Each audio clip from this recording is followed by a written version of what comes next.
సౌందర్యసార సర్వస్వం వందే శ్యామనరారుహం ధూళిదూసరితాంగాయ బాలకృష్ణాయ నమామ్యహం బాలకృష్ణాయ నమామ్యహం. ఆపదామపహర్తారం దాతారం సర్వసంపదాం లోకాభిరామం శ్రీరామం భూయో భూయో నమామ్యహం. గీతాసారం. శ్రీమద్ భగవద్గీత ఉపనిషత్తుల సారమని మనందరికీ తెలుసు. ఉపనిషత్ ప్రబోధానికి గీతా ప్రబోధానికి విషయంలో తేడా లేకపోయినా సమయ సందర్భాల యందు కొంత తారతమ్యం గోచరిస్తుంది. వివేక వైరాగ్యాలను వెంట ఉంచుకొని శ్రద్ధాశక్తులు కలిగి గురువును అన్వేషిస్తూ అరణ్యములకు ఎగిన వ్యక్తికి ప్రశాంత వనవాటిక యందలి ఆశ్రమ వాతావరణంలో బోధించబడిన శుద్ధ తాత్విక బ్రహ్మోపదేశ సందేశాలు ఉపనిషత్తులు. సమాజంలో మనుగడను సాగిస్తూ భయ శోక మోహాదుల మధ్య చెదిరిపోయిన అంతఃకరణ గల సాధారణ వ్యక్తికి వ్యక్తిగత సాంఘిక సమస్య పరిష్కార నిమిత్తం ప్రబోధించబడి వ్యక్తిగత సామాజిక స్థితిని సమిష్టి ఆధ్యాత్మిక స్థాయిలో లయింపజేసిన పవిత్ర గ్రంథం శ్రీమద్ భగవద్గీత. మానవుడు పరిసరాలకు పరిస్థితులకు బానిస కారాదు. తాను యథార్థానికి ఆత్మ స్వరూపమై ఉన్నాడు. అతడు రాజులకు రాజు, చక్రవర్తులకు చక్రవర్తి ఉన్నాడు. భగవద్గీత మానవుని మాధవుని స్థాయికి గొనిపోయి ముక్తిని ప్రసాదిస్తుంది.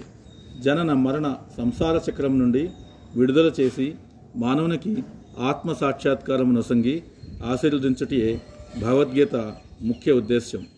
భగవద్గీతను పారాయణం చేయడం అంటే గీత ప్రబోధించు విషయములను ఆచరించడమని భావము. శ్రద్ధాభక్తులు కలిగి గీతా సందేశమును జీవితంలో అనువదించుకొను వారిని భగవానుడు శీఘ్రంగా ఉద్ధరిస్తాడు. ఏ రూపముతో భగవాన్ని ధ్యానించినా పర్వాలేదు, కావలసింది భక్తి శ్రద్ధలే కానీ రూపవైశిష్టం కాదు. ఏ యథా మాం ప్రపద్యంతే తాంస్తథైవ భజామ్యహం మమ వర్త్మ్యానువర్తంతే మనుష్యా పార్థ సర్వశః. శ్రీ భగవానుడు పలికెను, అర్జున, ఎవరు ఏ ప్రకారంగా నన్ను సేవింతురో వారిని ఆ ప్రకారమునిగానే నేను అనుగ్రహిస్తాను. మనుజులు అన్ని విధాల నా మార్గమునే అనుసరించుచున్నారు అని భగవద్గీత 4వ అధ్యాయం జ్ఞానయోగంలో భగవానుడు తెలియజేస్తాడు. భగవద్గీత పరమ పావన గ్రంథరాజము, ముక్తి ప్రదాయక దివ్య గ్రంథము, ఆద్యంతములు లేని నిరవధిక సత్తా స్వరూపమును జీవునకు ప్రసాదించను. గీత ఎందరినో చేస్తున్నది, ఇక మీదట చేస్తుంది కూడా. లౌకిక జీవన వడగాల్పులచే చెదరగొట్టబడిన ఎందరో వ్యక్తులు గీతా కల్పవృక్ష ఛాయలో ఆసీనులై శాంతిని ఉపశమనమును పొంది జీవన్ముక్తులై తరించారు. పాశ్చాత్యములందలి ఎందరో మేధావులకు గీత శాంతిని సుస్థిరతను ప్రసాదించింది. థామస్ కార్లైల్ గీతను సంతోషంతో చదివేవాడు. కార్లైల్ ద్వారా ఎమర్సన్ గీతను పొంది అధ్యయనం చేసి ఆచరించాడు.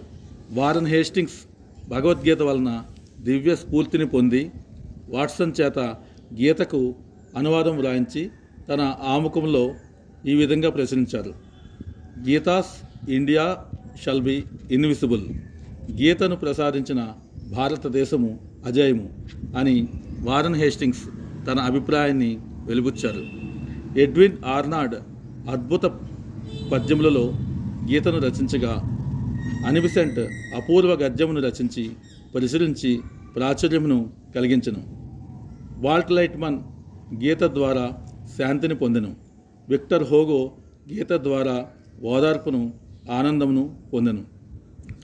మన భారతదేశం నందు ప్రాచీన ఆచార్యులైన శంకర, రామానుజ, మధ్వ, నింబార్క, వల్లభ, చైతన్య, జ్ఞాన దేవాదులను ఆధునిక ఆచార్యులైన గాంధీజీ, తిలక్, అరవింద, శివానంద, వివేకానంద, రామ తీర్థాదులను గీతాజ్ఞానంతో ప్రభావితులై భావితరాల వారికి తమ భాష్యముల ద్వారా ఆధ్యాత్మిక బాటలను ఏర్పరిచారు.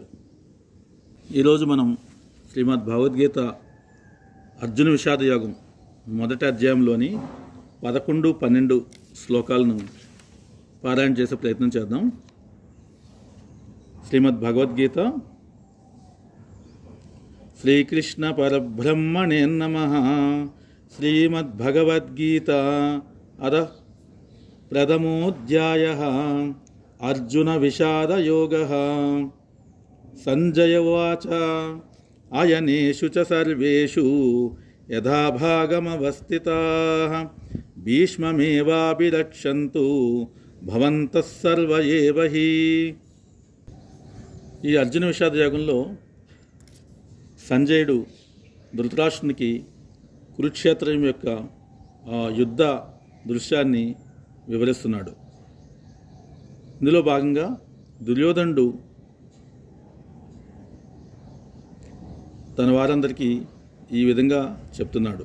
సేనా వ్యూహ ప్రవేశ ద్వారంలోని మీ ముఖ్య స్థానంలో నిలిచి మీరందరూ ఇప్పుడు భీష్మ పితామహులకు సంపూర్ణ రక్షణను చేకూర్చవలను. భీష్ముని పరాక్రమను ప్రశంసించిన పిమ్మట దుర్యోధనుడు తమను చులకన చేసినట్లు ఇతరులు భావించలేమోనని భావించి అతడు తన సహజ రాజనీతి ధోరణికి అనుగుణమైన పై వాక్యముల ద్వారా పరిస్థితిని చక్కబెట్టుటకు ప్రయత్నించను. భీష్మదేవుడు నిస్సంశయంగా గొప్ప వీరుడైనను వృద్ధుడగుట చేత ప్రతి ఒక్కరూ అన్ని వైపుల నుండి అతని రక్షణ కొరకు ప్రత్యేక యోచన చేయవలనని అతడు నొక్కి చెప్పెను. యుద్ధములో నెలకొనినప్పుడు అతడు ఒకవైపునికే పూర్తిగా నిమగ్నుడై ఉండుటను శత్రువులు అవకాశంగా తీసుకోవచ్చును. కనుకనే ఇతర వీరులందరూ తమ ముఖ్య స్థానాలను విడుకుండుట మరియు తమ సేనా వ్యూహమును శత్రువులు ఛేదించుటకు అవకాశం ఇవ్వకుండుట అనేది ఎంతో ముఖ్యము. కౌరవుల విజయము భీష్మదేవుని సన్నిధిపైననే ఆధారపడి ఉన్నదని స్పష్టముగా దుర్యోధనుడు భావించను. యుద్ధములో భీష్మదేవుడు మరియు ద్రోణాచార్యుడు తనకు సంపూర్ణ సహకారమును అందించుతుడని పూర్తి విశ్వాసంతో ఉండెను. ఎందుకనగా నిండు సభలో మహాసేనా నాయకులందరి సమక్షంలో తనను వివస్త్రం చేసి నిలిపేందుకు బలవంతము చేయబడుతున్నట్టి సమయంలో అర్జున్ని పత్ని ద్రౌపది నిస్సహాయ స్థితిలో వారిని న్యాయం కొరకు అర్థించినప్పుడు వారు ఒక్క పలుకును కూడా పలకలేదని అతడు ఎరుగును.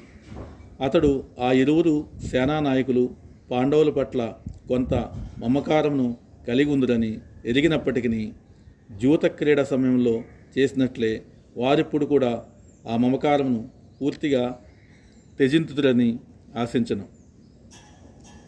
12వ శ్లోకం.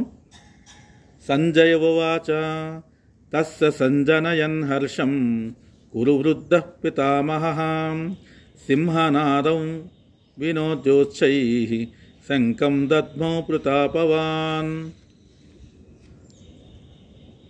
అప్పుడు కురువంశమున మహాపరాక్రమవంతుడు, వృద్ధుడు, యుద్ధ వీరులకందరికీ పితామహుడైన భీష్ముడు దుర్యోధనుని సంతోషపరచుటకై సింహగర్జన వలె ధ్వని కలుగునట్లుగా తమ శంఖమును బిగ్గరగా పూరించెను. కురువృద్ధుడు తన మనువుడైన దుర్యోధనుని హృదయములోని అంతర్గత భావనను గ్రహించి అతని పట్ల గల సహజమైన దయతో సింహమునకు వలె తన స్థానమునకు తగినట్లు మిక్కిలి బిగ్గరగా శంఖారావం చేసి అతడిని సంతోషపరచుటకు ప్రయత్నించెను.